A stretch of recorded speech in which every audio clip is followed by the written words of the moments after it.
This 4th of July weekend, we have two fantastic horse races happening, and to break down both of them, Ginger Joe, our horse racing and golf expert at the Sports Geek, you're going to help us decide on what horses we should be betting on for the Belmont Oaks and the Belmont Derby. Both these events are going to be happening at the Saratoga Race Course this Saturday on July 4th.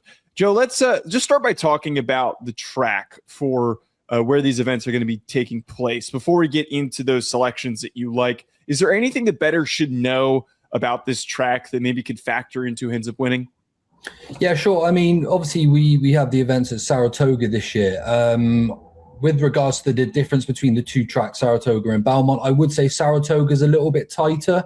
So position out of the gates is probably a little bit more important here than what it is actually at Belmont. So I wouldn't be... I mean, look, some of my selections are coming from the high gates here, Joe. But if you want a little bit of a benefit coming down the stand side rail, you're probably going to have a little bit of a better chance. But again, it all depends what happens on the break, Joe. But it's a little bit of a tighter track. But again, you just need plenty of tactical speed around this course. So not too much of a difference, apart from the fact that you do have a sharper home bend on Saratoga, which may obviously benefit the lower draws. But I'm saying that my selections actually come from the other end of the gate, so it's not the be-all and end-all. But, yeah, look, good. It'd be nice to have it back, obviously, at Belmont, hopefully next year. But they're not too dissimilar, to be fair, Joe. It's just a little bit tighter one than the other.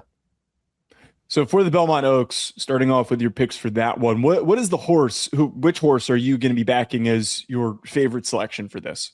Sure. I mean, for the Oaks, we've got a pretty decent race. I wouldn't mind just mentioning a long shot, if that's okay, first. Yeah. There's a really well-bred filly in here called Time to Dream. She's 33-1 at the moment. She's certainly well-bred for this. And as I mentioned, Joe, she's coming out one of the low gates. She is out of gate number 2. Now, if you go back and watch two of her the last 3 runs more than anything, she does look like a horse that has more to offer, but there's been a few contributing factors to why that hasn't happened. 1, she didn't really get a good ride on the first attempt, and 2, she didn't really get a clear run on the home turn on her most recent effort either. I think there's a bigger effort in her. She's definitely got more to offer, and she would be one that I could see at least outrunning her odds at 33-1. Whether she's good enough to win this race or not, that is up for debate. But I think at 33-1, she's certainly going to outrun those odds. She's definitely better than what we've seen so far. And the fact that she's got a nice low gate here, I don't see too much going wrong for her. So I think Time to Dream is definitely worth considering at bigger odds. But I am leaning towards the head of the market here, Joe. Fitz Right is a nice filly. She does seem to just keep getting better and better. That improvement isn't really showing any signs of stopping just yet. But the one to be on here, Joe, has to be Abashiri for Godolphin. Obviously, Charlie Appleby coming over with William Buick, and they only come over your side of the water with serious intent. The form stacks up really well too. She was 4 lengths behind True Love in the 1,000 Guineas over here at Newmarket, and she then stepped up on that. She was only beaten 3 lengths when she was 3rd in the Irish 1,000 Guineas to Precise at the Curragh, and I think Precise has turned out to be one of the best fillies over this side in UK and Ireland. So that form is absolute standout because Precise actually went on next time to win the Coronation Cup too. Not only is the form there on paper with this filly though, Joe, she's bifrancal and she is out of a Dubawi dam. So she is bred really for this sort of race. Not a lot to go wrong there. Got speed, got stamina. She's a real box ticker. And even though she's the favourite here, we ultimately just want winners. And that is who I've landed on. Belmont Derby, you have one horse that you are aggressively backing here and that you really, really like. Which horse is that? Yeah, so again, there's a few nice runners in here. Of course, Touch of Fire represents Brad Cox and Flavian Pratt, owned by the powerhouse of Juddmonte. But I'm not totally sure that form is quite strong enough. He did beat Tiernano last time out quite easily at Churchill Downs, but he was odds on to get that job done. I sort of expected him to win in that manner, but this is a big step up in class, and he may handle it, but he's definitely still unproven at this grade. Good horse, but as a favourite's chances, you do want a little bit more of sort of confirmed form.